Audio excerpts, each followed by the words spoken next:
Hello students.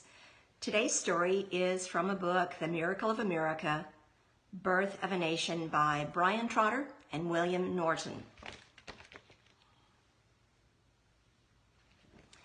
This story is entitled Cornwallis's Defeat at Yorktown, and our lesson has been staged out of Yorktown the entire week, so it's appropriate that we finish with the defeat of Cornwallis at Yorktown.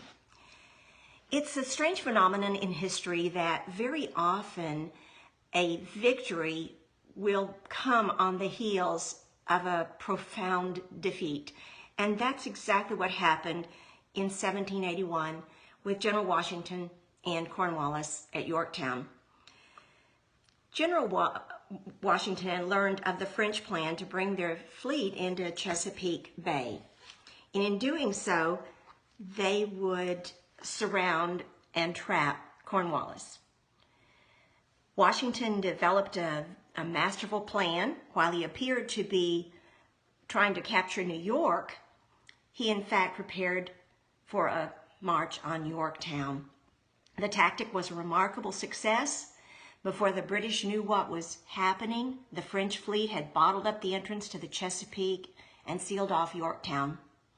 Cornwallis was trapped against the York River, and there were no British ships to bring him supplies or evacuate his troops. The battle began. After 7 days and 7 nights of fighting, the great Cornwallis made a desperate attempt to retreat across the York River, but it was not to be. Barely had his troops loaded the boats to row across the river when a mighty wind slammed the boats back to the river bank. Cornwallis himself exclaimed, "It looked as if God himself was on Washington's side." On the morning of October 17th, the guns fell silent, and the victory of the last major battle of the Revolutionary War went to the Americans. Washington's reaction to the victory was typical of his nature.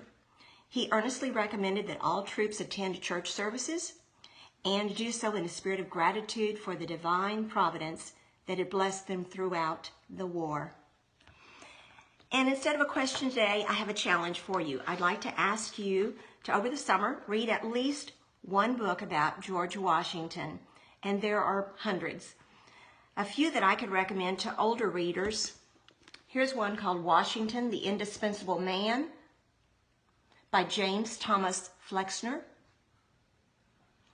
Another I found really good was by Glenn Beck called Being George Washington. And there is a wonderful resource, parents. It's called the National Center for Constitutional Studies. You can go on that website and they have all kinds of resources. They have books of the founders. They have books, The 5,000 Year Leap, which is a wonderful read for parents. But let me show you this. It's got their address, but I think the best thing is just to type in National Center for Constitutional Studies. But this is just an example of 3 of the books they have. They had a whole series on our founders. But I hope you can see that address. I think the main thing is to know that it is the National Center for Constitutional Studies. That's our lesson for today. Thank you, students and parents.